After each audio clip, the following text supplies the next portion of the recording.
CBS News Bay Area Afternoon Edition with Ann Makovic. Right now on the afternoon edition, a high-stakes election happening in Oakland as we speak. Voters choosing their next mayor. Thanks for joining us this Tuesday. Two familiar faces are at the front of that race, former Congresswoman Barbara Lee and former City Council member Lauren Taylor. As Veronica Macias reports, both have deep ties to Oakland and big plans for the city's future. So we are going to be hopefully getting that report coming up in the next couple of minutes. But that election, we're going to have all the results for you as they come in later tonight. It's ranked choice voting, which we have in effect in several places around the Bay Area, including San Francisco. And ranked choice voting might be soon in effect in the South Bay, in Santa Clara County. A government and finance committee is discussing a switch for some races. Supporters say that the change would eliminate the need for primary elections in contests that see lower voter turnout. Critics argue that ranked choice voting confuses voters. If approved, it would only be used for certain races like supervisor, sheriff, district attorney, assessor, and board of education. You can stay up to date with the very latest on this special election going on right now, including real-time results as they come in tonight on the CBS News app and KPIX.com. The sale of the Oakland Coliseum has now been pushed back to later this year.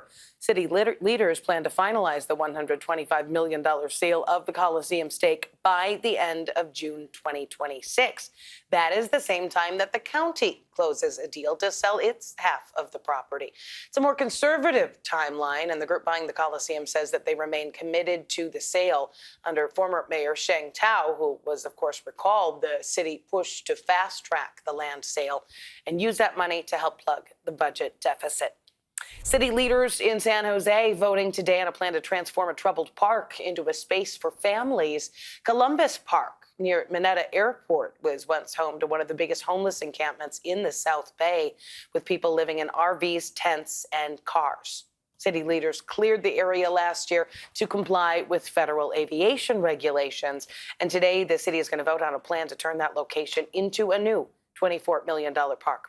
Berkeley City Council meeting today to consider a bold new plan to try to prevent wildfires that would ban plants within 5 feet of homes in high-risk areas, from Tilden Park to Panoramic Hill. The idea is to create an ember-resistant zone, so any embers that would fall hit stone, not shrubs. Now, some say it's too extreme. Others say it's common sense in a fire-prone zone. Our first alert weather now, mix of sun and clouds this afternoon. Looking at Mount Diablo inland right now. You may have seen some fog earlier today. Let's check in with meteorologist Jessica Birch. Well, it's a lot cooler and cloudier for us as we head into our afternoon hours today. You're noticing it a lot in our inland areas, too. I mean, just yesterday, we were holding on tight to 80s in the East Bay, the Santa Clara Valley, and throughout parts of wine country, too. Today, we're back in the 60s, and we're going to hold on tight to the 60s heading into our midweek forecast, experiencing a little bit of a warm-up right around the corner once we head into this weekend, and that will continue into early next week, at least for our inland spots. Now, you make your way over into the Bay, places closer to Oakland and San Francisco. We're going to see a little bit cooler weather into next week. All right, back to Oakland now. Voting underway in that special election, which includes choosing the city's next mayor. Here's Veronica Macias. This Eastmont Town Center has been busy with the stream of voters coming in, and everyone we talked to in this special election saying they're hungry for change. Among the voters who came here, one of the top 2 candidates coming to cast his vote. Voters came to the poll in Oakland with no doubts on their mind on which candidate would help pave the way for the Oakland they envision in the future. People say they are tired of seeing the crime, sideshows, homelessness, and vacant storefronts. I've been watching the stretch of foothill that I drive for 26 years deteriorate. Well, I mean, just look at the Seminary business district right there, where the Walgreens used to be. and now it's boarded up with graffiti all over it. Carlin Yoder says that he voted for Lauren Taylor because he felt like Taylor did a better job of not excusing the problems plaguing Oakland. Instead, there was a real acknowledgement, which for him begins to address the issues. Supporters like him stood outside waiting to get a chance to meet their candidate of choice, who arrived with his family and his 93-year-old grandmother to cast his vote in person. My focus has been consistent on addressing the needs that Oaklanders have, making sure that it's clear what the contrast, the decisions are that Oaklanders have to make. And yes, I am proud of the clean campaign that we have run. We have focused on the issues and made sure that Oaklanders see what's there. As for the contrast between Taylor and former Congresswoman Barbara Lee, who had already voted, voters say she has a proven track record, while Taylor carries more support from business leaders and a noticeable endorsement from San Jose's mayor. Lee is backed by labor and political groups, including the Alameda Democratic Party. Voters say for them, she has set a clearer intention of her first days in office.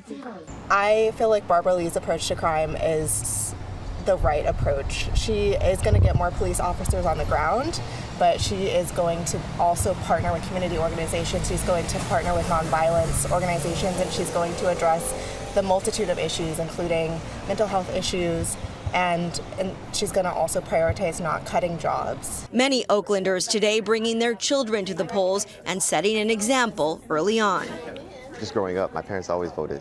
So especially coming from my mom, she came from Birmingham, Alabama. So the right to vote was always important to her. Poll workers we talked to say they expect to see a surge in voters in person today, given that there were only 40,000 early votes. There is same-day registration, and polls close at 8 p.m. San Francisco, so unique and beautiful.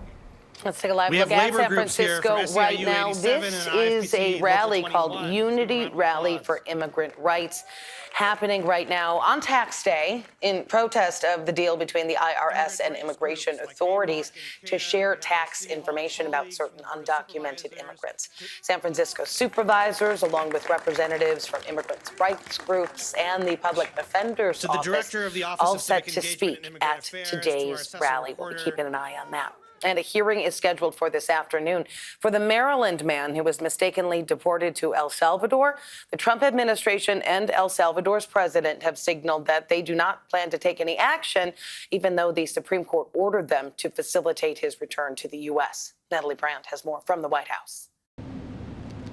Ahead of his Oval Office meeting with El Salvador's president, a camera caught President Trump discussing sending U.S. citizens who commit violent crimes to El Salvador. Homegrowns are next. The homegrown's built. You got to build about 5 more places. Yeah, that's big. All right. It's not big enough. Later, in front of a larger group of reporters, the president said his attorney general was looking into the idea. I'm talking about really bad people.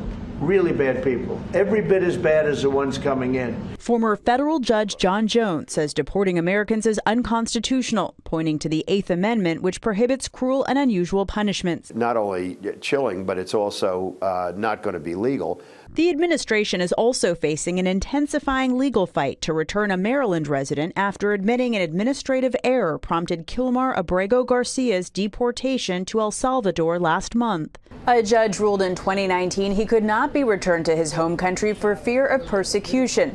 But the Trump administration alleges he's an MS-13 gang member, something his family and attorney dispute. When President Trump declared MS-13 to be a foreign terrorist organization, that meant that he was no longer eligible for any form of immigration relief in the United States. Last week, the Supreme Court ruled the administration should facilitate Abrego Garcia's return, with Justice Sonia Sotomayor raising concerns about due process. Attorney General Pam Bondi says it's up to El Salvador. House Speaker Emerita Nancy Pelosi is in San Francisco today on what is being called Save Social Security Day of Action. She is joining community leaders for a roundtable discussion focused on what Social Security means to San Franciscans. How Elon Musk's Department of Government Efficiency is putting some benefits at risk, according to her office, and what's being done about it. Turning to Wall Street. Live look at the big board right now. The Dow is down about 100 points. Canadians have long been the top international travelers here to the United States, but several factors are now keeping many of them at home. Governor Newsom is trying to fight that with a new tourism campaign. The Golden State and Canada have always shared so much in common. Sure, you know who's trying to stir things up back in D.C., but don't let that ruin your beach plans. And it's not just California feeling an impact to tourism. Here's CBS's Christian Benavides. At this motel in Hollywood, Florida, signs welcome guests in both English and French. It's usually a hot spot for Canadians this time of year, but not now. At one point, I was like, oh boy, should we rename our reservation office to the cancellation office? Owner Richard Clavet has multiple short-term rental hotels, all catering to Canadian snowbirds, a business he's built over 35 years. I enjoy calling it Little Quebec in Florida. Clavet showed us a stack of recent cancellations, some over the unfavorable exchange rate, but most because of President Trump's tariff policies and his 51st state taunts. They don't like the political climate. They feel like the president is insulting them. Clavet says he's lost half of his Canadian customers from this time last year across 7 of his properties, catering to our neighbors to the north. Nationwide, advanced flight bookings by Canadians are down 70%. The country is the top source for international tourists to the U.S., generating $20 billion in spending. Canadians are getting out of U.S. real estate too. Natalie Mancuso sold her condo in nearby Pompano Beach. So it was political. It was definitely political, yes. Boca Raton realtor Catherine Espino says listings from Canadian owners are up. And she got this message from a prospective buyer who toured properties with her in December. How he's treating our beloved country, Canada. I have decided to abandon the plans for now, and maybe my future travels to the U.S. as well. Back at Clavet's hotel, this dual citizen says while Trump may be the reason so many canceled their reservations, he has none about having voted for him. You voted for Trump. His policies are impacting your business, but you don't regret it. No, not at all. Clavet's not worried. He says Americans are now booking the rooms in his little Quebec. Still ahead at noon and streaming on CBS News Bay Area, the Warriors with the big game ahead. We take to Chase Center to ask fans if they are confident about tonight's big game. And let's take a live look outside before we head to break. A little gray out there around the city of San Francisco, but a beautiful shot there. Transamerica Tower and the Ferris wheel in the background. We'll be right back.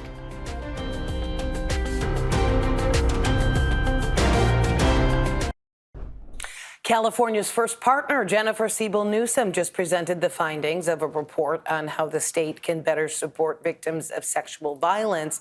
The working group on support for survivors put together the recommendations. We envisioned a stronger, more survivor-centered California because we know that stronger survivors mean we can reduce, if not terminate, this plague of violence against women and children. Some of the recommendations include funding regional service models and extending services to rural areas of the state, as well as implementing prevention programs in California schools.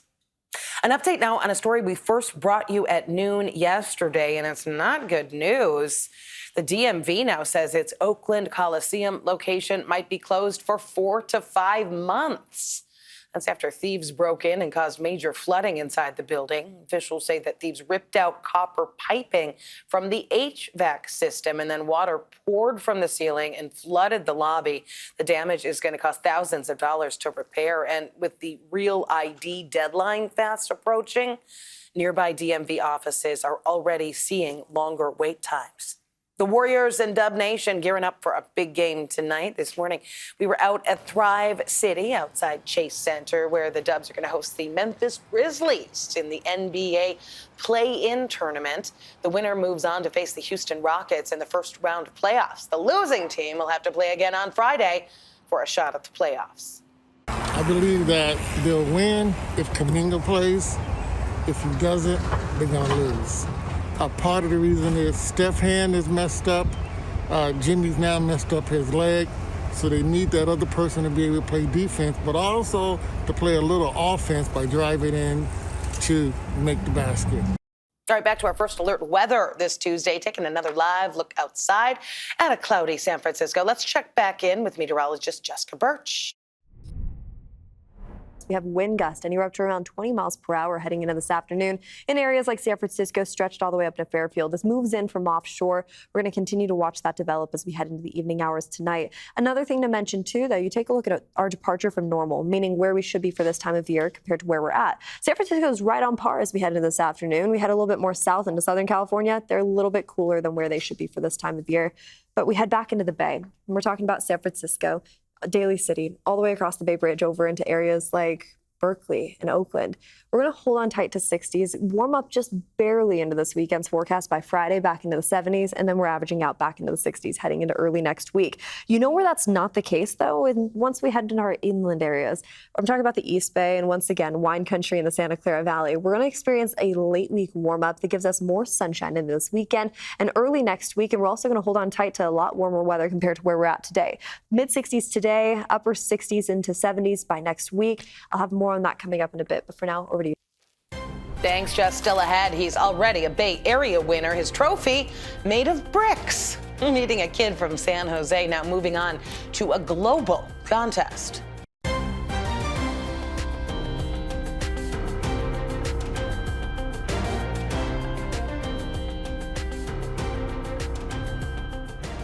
We got a new legend Lego, a Lego legend rather, in the Bay Area. Discovery Center Bay Area in Milpitas just crowned the winner of the 2025 Mini Master Model Builder Competition.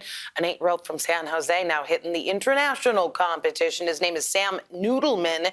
He started building Legos when he was about 2 years old, and he submitted his Lego truck with some cool moving parts to the contest this year, competing against about 60 other young Bay Area inventors. And he won first place. Even his Lego mentors are impressed. He would talk about the names of the pieces. He was talking about the different sizes, 2x2s, technical, talk about plates or axles or bushings or whatever we were talking about. He knew the names of the pieces. And then we were even talking history. I wasn't expecting history, and he was like. Samuel has about 2 months to submit his Lego creation for the global contest. All right, remember, we are streaming 24/7 on the free CBS News app. Just go to Live and then choose Bay Area for all of your local news. Thanks for joining us this Tuesday. Hope you have a good afternoon.